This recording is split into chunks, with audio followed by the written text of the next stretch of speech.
Dear colleagues, this is a very hard cataract with small pupil. The main incision 2.8 millimeter has been placed. This is a side port on the left side of the main incision. Now I want to stain the anterior capsule with trypan blue dye. An air bubble has been injected, and beneath this air bubble, this is the trypan blue 0.06% dye. Now a little bit of adrenaline is being injected to see if the pupil dilates. But the pupil didn't budge. There is no effect of adrenaline noticed in this case. And now this is HPMC, hydroxypropyl methyl cellulose.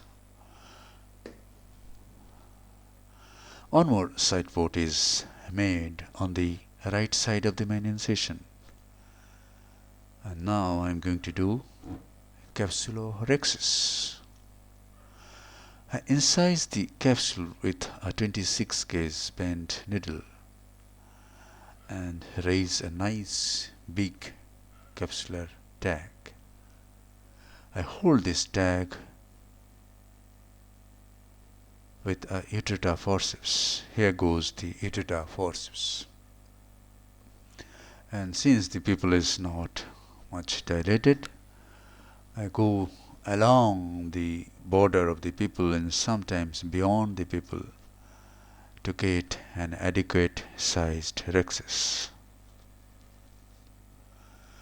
And now hydrodissection is done. Since this is a hard cataract, small bit of fluid BSS is passed underneath the anterior capsular rim at multiple points. We must be careful because blowout rupture of posterior capsule can occur, and this whole hard nucleus can drop into the vitreous cavity, and then it will be a big problem. We have to take help of our vitreoretinal colleague to manage the case, and the patient may not get expected vision. The nucleus is rotated, and you can see the nucleus rotated nicely. Viscoelastic substance is injected again. And now is the time to introduce the tip of the phaco handpiece. And now I am thinking what to do.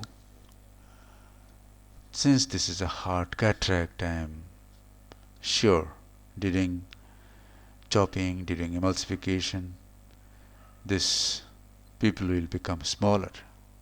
So I have planned to use B-HEX. And I have the recommended 23 gauge forceps to apply this beautiful hexagonal device. This is B-HEX. It's a beautiful hexagonal device.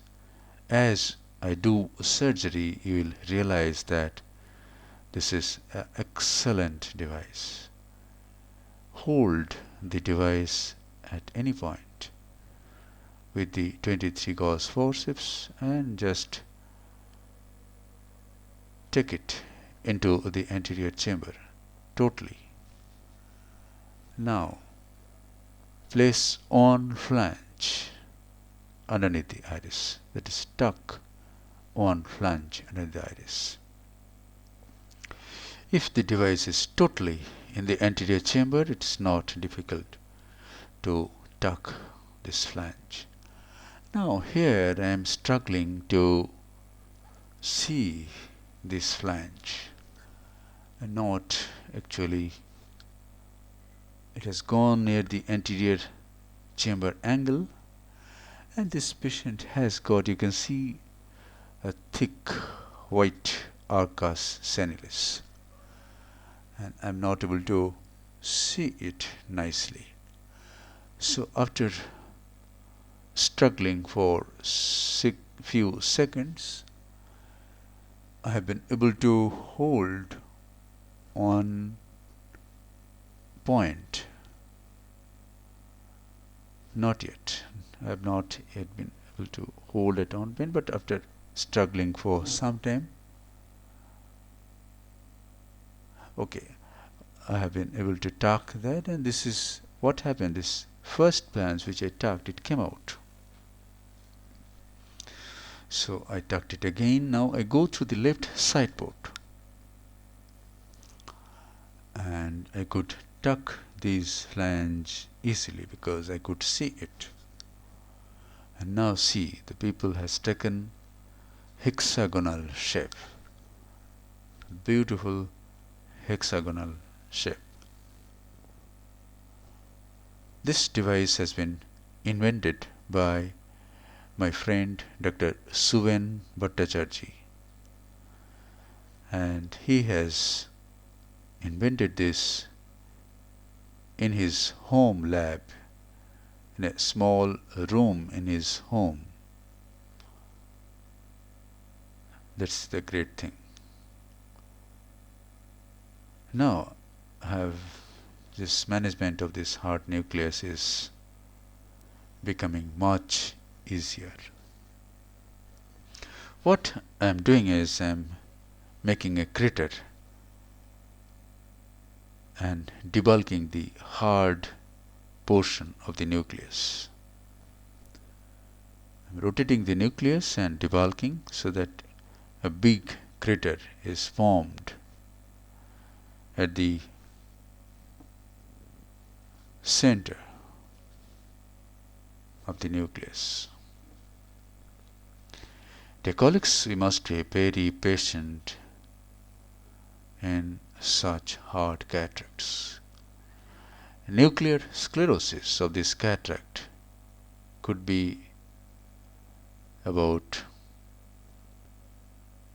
grade 5 plus.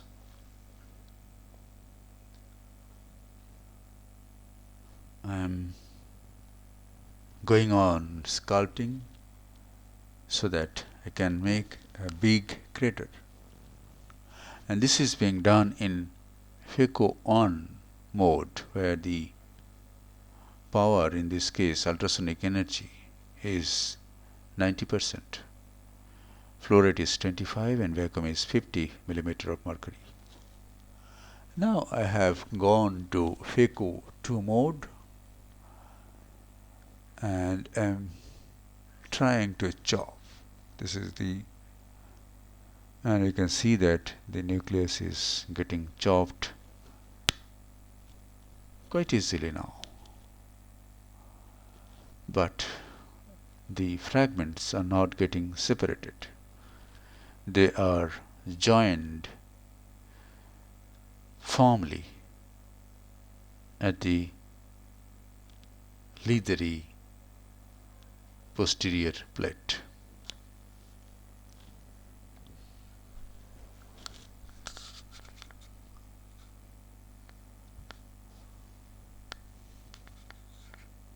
Now I am still struggling to get a free fragment which I can emulsify. So I come out and inject viscoelastic substance, and this is hydroxypropyl methyl cellulose.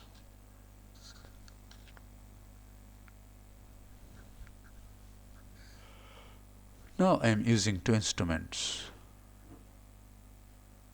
to see if I can manually crack this.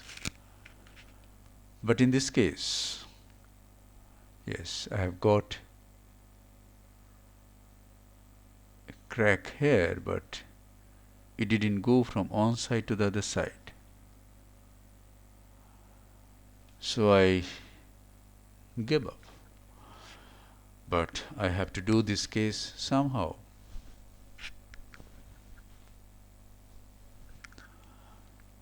Dear colleagues, whenever you face such situation, be patient.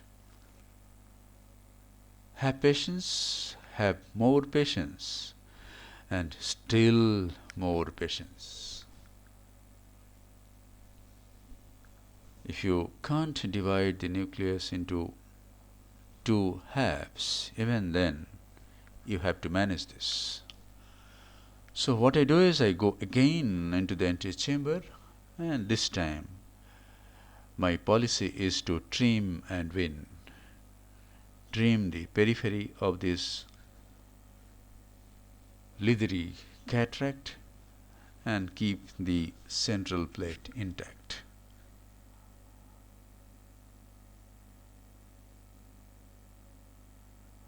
So I am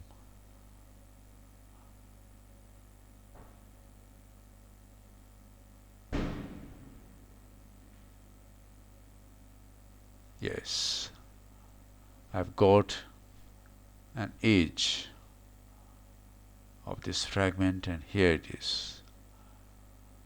I could emulsify this fragment. So if we keep on striving, we become winner. If we give up, we become failures. Now I am emulsifying the peripheral portion of this remaining portion and keeping the central plate intact.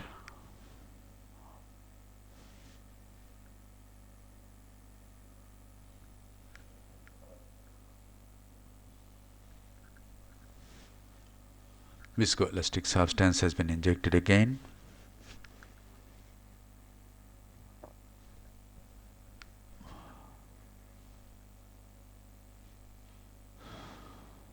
You may have to come out frequently and go in frequently in such cases. Here it is. I'm emulsifying, tilting this hard, leathery posterior plate and emulsifying bit by bit, as if a rat is munching on a piece of bread.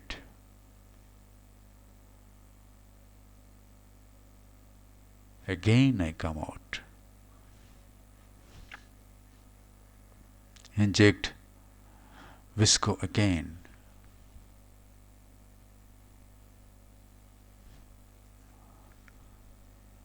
Now what I am doing is I am bringing it out of the bag. Yes, it has been possible. And now this is going to be easy. The antechamber depth in this case was more than adequate. So, and actually I am at the iris plane, or just above the iris plane, far away from the corneal endothelium. And I am keeping the tip of the phaco handpiece at the center of the anterior chamber, so that where the anterior chamber depth is maximum, and if I be there, the posterior capsule is also at the farthest distance.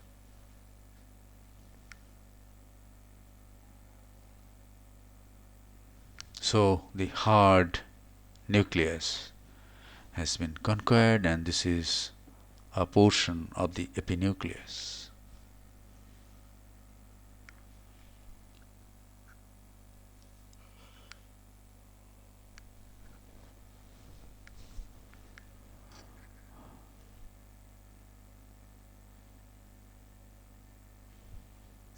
And now I go again, and this time nucleus and epinucleus management will get over.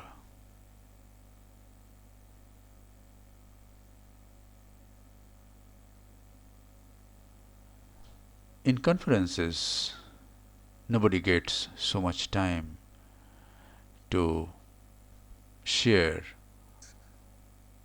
his or her thoughts.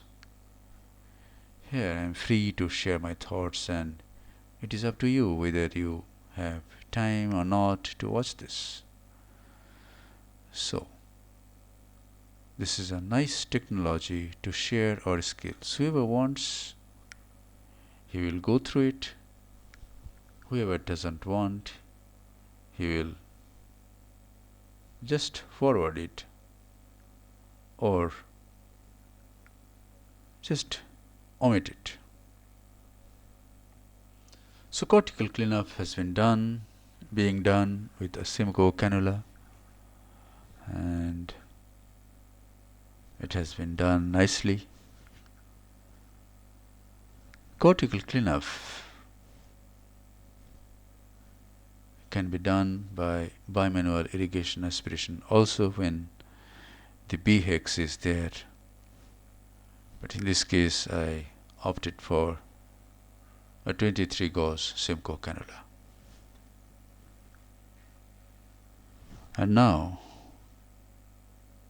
this is a hydrophilic acrylic intraocular lens. And can you believe this? This is a patient which belongs to our free service category,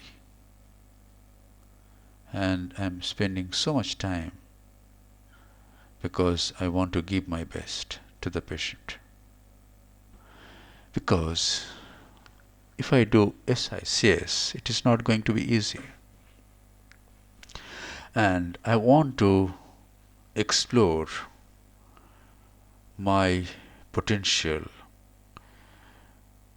and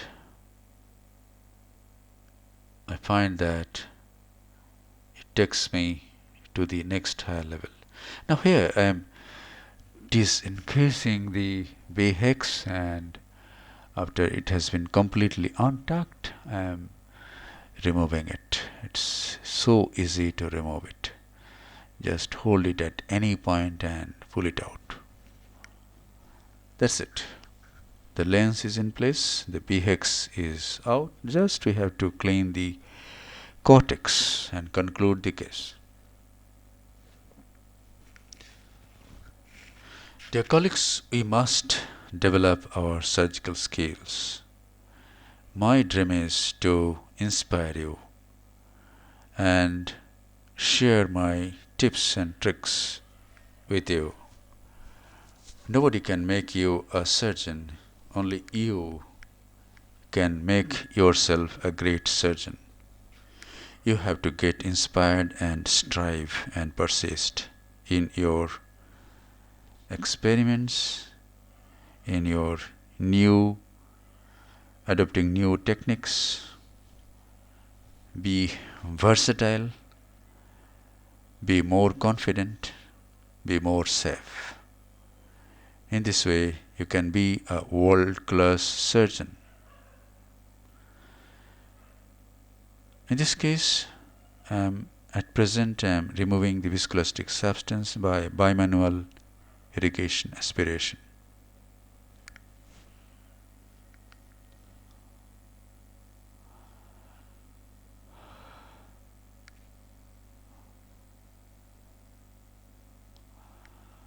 And now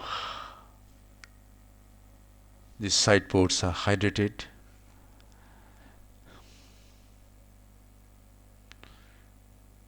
To make these stab incisions waterproof.